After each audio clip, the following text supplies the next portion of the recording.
quick fix it is. If it fixes the right way, I'll still be taking the cover off. And then guess what I gotta do? After I take it off, put it back on, right?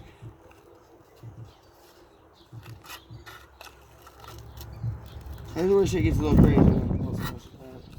I don't really know what you're doing. Can you walk me through it step by step? Well, we have to clean the whatever it's called in here that creates spark because it's dirty because we leave it outside in the rain and dogs pee on it a bunch.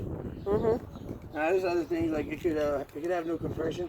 Also, if you have a fuse for your starting wires and you don't want to waste fuses because this battery will definitely smoke that. Starter fuses a lot, so you just put your terminal connector in there like that. And if you need an auxiliary for headlights or whatever, you just plug that in right there too. Power supply. Yeah. But of course, you'd always want to run a fuse with something like that. Always want to run a fuse. Unless it's for the starter. It's got enough things going against it. I think I'm stepping in dog poop. Yeah, there's a little bit back here. The people that lived here before us had dogs. That was 5 years ago. Yeah, so there's still poop back here. they had a big dog. Residual. Big dog. Residual poop. So I was supposed to manually take you some memory cloth and get on here and clean this all up. But we don't follow directions. That takes time. Time is money. It's all about doing the shit fastest and the quickest because that's how you do it. Right. And so we're just gonna try. To possibly grind your fingers off. No, it might jam the wrench up and rip the fucking magneto off. You should put the glasses on. So yeah, be safe. I don't know, like a metal shield like right here really is what it is. You'll be fine. Yeah, I don't need that for anything.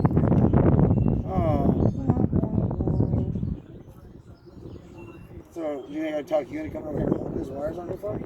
Then I can't video. It's a good excuse. Whoa. Wasn't ready for that. I wasn't watching.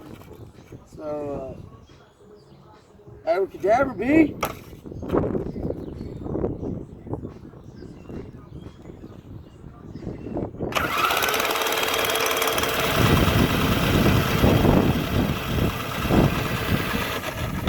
never want to run your starter for more than 5 or 6 seconds at a time. Oh, okay. What we're trying to do right here, you can see the rust right here.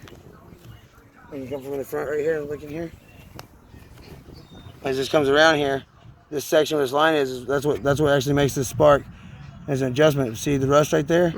That whole thing was solid rust. Or dirt. That's magnetic. It's magnetic. So you see all the rust right there, you know, and see how it's all nasty on that. So I'll turn this around like this. And I'll go right here like that. And now we'll be able to see afterwards. It'll probably be like brand new, like ShamWow. The guys be like, how come you was late?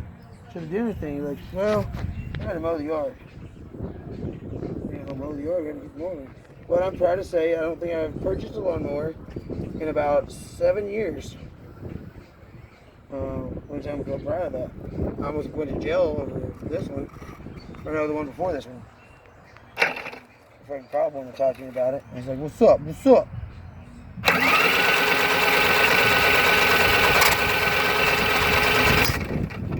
That little noise that you heard, that's just, you know, stuff inside there doing its job.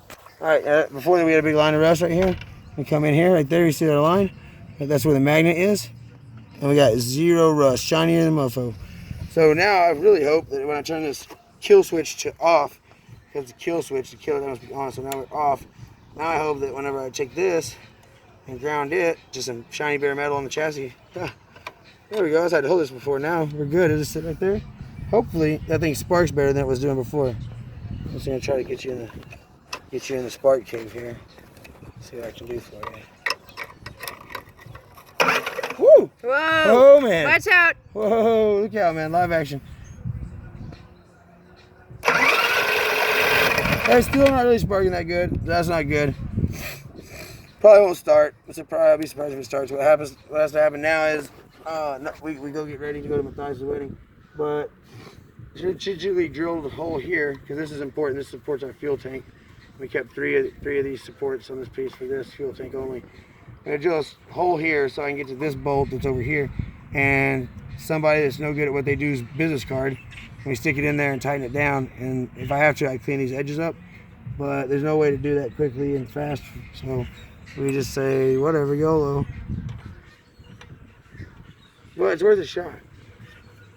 With direct injection, this is starting fluid is what this is. See, Limpiador de Carburador. Got it. That's Spanish for starting fluid.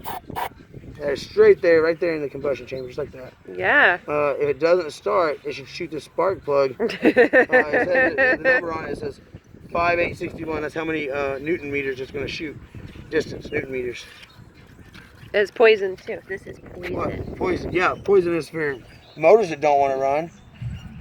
Product that I strongly suggest, True Fuel, available at your local automotive retailers nationwide. They actually have technician in a can, so if your lawnmower, the motor explodes, pistons out of it, rod knocking, carburetor just falls off, put that fuel in, it should start right up. Scoot over a little bit from the spark plug there, honey.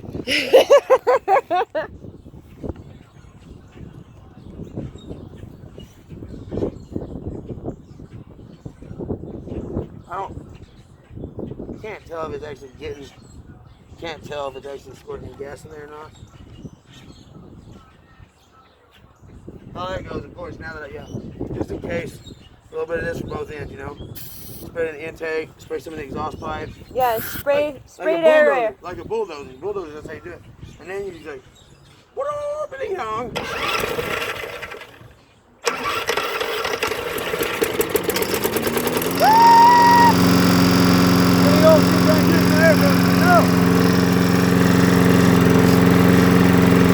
Do not put your fingers in there. Alright, that's year 3 of my fucking the neighbor's electric starter lawnmower that the pull cord broke on. Yeah, get it. Macy, success.